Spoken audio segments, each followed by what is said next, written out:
Dans la dernière vidéo, je te demandais de choisir de quel sujet tu voulais qu'on parle, quel sujet il fallait traiter. Alors on va pas croire que je t'ai pas écouté, il semblerait que bientôt on parle de micro-mobilité. Mais d'ici là, la canicule est en train de s'installer à Paris. Le bon moment de se demander qu'est-ce qu'il faut faire à Paris quand il fait chaud. Très chaud, et puis une bonne occasion d'aller se promener aussi. Allez, chronique numéro 120 ou 121, je sais plus trop parce qu'en ce moment c'est difficile de compter. C'est parti!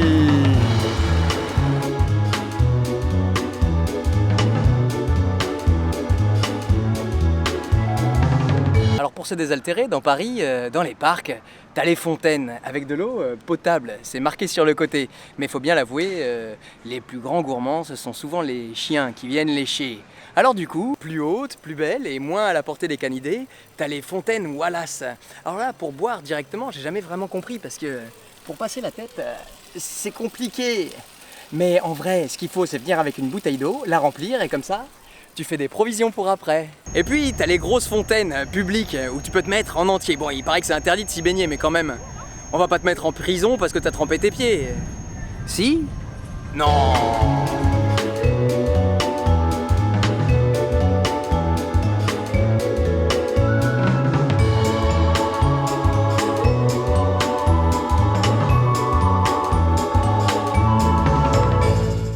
Mais sinon, pour boire tout simplement, inspirons-nous de nos amis qui vivent dans le désert et qui font ça depuis des milliers d'années. Buvons du thé. Et où boire le meilleur thé de Paris, sinon à sa mosquée. Enfin, moi j'ai toujours cru que s'ils buvaient du thé dans le désert, c'est parce qu'ils n'avaient pas de frigo pour mettre des boissons au frais. Non, sans blague. Pour se désaltérer, il paraît que c'est mieux de boire à température ambiante. Ou alors chauffer. Allez, à ta santé. C'est bon, mais c'est chaud. Mais c'est bon. Comme un petit goût d'envie d'y retourner. Merci la mosquée de Paris. Et pour te déplacer, tu peux aussi penser à la micromobilité, à la roue électrique en particulier. Comme ça, fini les mauvaises odeurs dans le métro et bonjour! Bonjour les belles sensations, le vent frais dans tes cheveux détachés. Oui, sauf qu'il faut porter un casque pour éviter de finir aux catacombes, parce que là c'est sûr, à 6 pieds sous terre, il fait 15 degrés et toute l'année. Cela dit, avant de rentrer, il y a quand même pas mal de queue à faire, alors je sais pas si ça vaut le coup de tenter. Si tu viens en week-end, ce sera blindé, mais en semaine pour se promener, quoi de mieux de les clés. Plus proche t'es de l'eau, plus il fait frais. Et puis au départ et à l'arrivée, t'as les fameux tunnels dont je t'ai déjà parlé. Et c'est vraiment triste parce qu'ils sont toujours pas aménagés. Tiens, on rentre, il va faire frais. Attention, il fait tout noir. Mais l'air est frais, non vraiment l'air est frais, il n'y a pas de thermomètre à la cale. Est-ce que j'ai une application thermomètre? Non. Il va falloir me croire sur parole. Mais regarde-moi tout cet espace qui pourrait être aménagé. Allez, Madame Hidalgo, faites quelque chose pour cet endroit.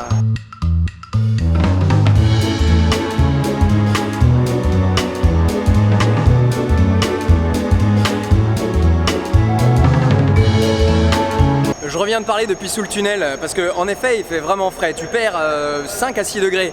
Et regarde au bout là, ils ont changé les lumières, déjà c'est plus gai. Peut-être qu'en l'espace de 5 minutes, Madame Hidalgo m'a entendu, elle s'est dit tiens, et si on aménageait, peut-être que c'est un endroit où les gens voudront venir pour se rafraîchir. Et puisqu'on y est, pourquoi pas manger une bonne glace pour se rafraîchir? Enfin avec la température qu'il fait, la glace elle reste pas fraîche très longtemps, du coup faut se dépêcher, puis il faut la bonne méthode pour la manger. Moi je lèche et je tourne. Je lèche et je tourne. Comme ça, il n'y a pas une goutte qui tombe sur les doigts, je suis tout propre, tout frais, et puis je peux continuer. Enfin quand même, faut se dépêcher. Allez, à nouveau, à ta santé. Il y a un autre truc aussi, c'est valable quand il fait chaud, c'est valable pour le reste aussi.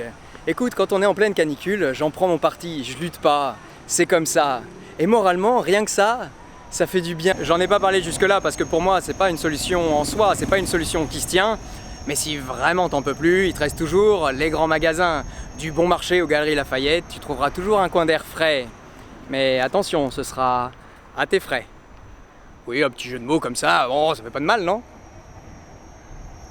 Non mais plus sérieusement, le problème c'est que on réglera pas le problème du réchauffement climatique en abusant de la climatisation électrique. Plus nature et moins périlleux pour ton porte-monnaie à Paris, t'as les parcs et t'en as un paquet. Tu trouveras toujours une place à l'ombre au frais où tu pourras t'allonger et t'abandonner. Même si tu regardes de plus près, tu pourras profiter de la vue parce que franchement, elle te réserve des jolies surprises.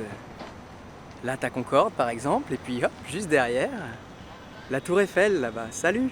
Comment ça va ma belle? Si vraiment pour toi, quand il fait trop chaud, sortir c'est prohibé, eh ben écoute, va au musée! Regarde là, je suis au musée du Louvre.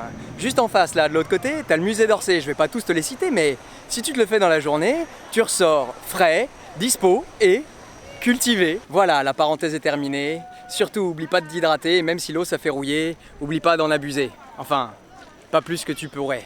Allez, à la semaine prochaine pour une nouvelle vidéo et un nouveau sujet. Cela dit quand même, j'ai lu les commentaires de la vidéo précédente et mon petit doigt me dit qu'on va parler mobilité.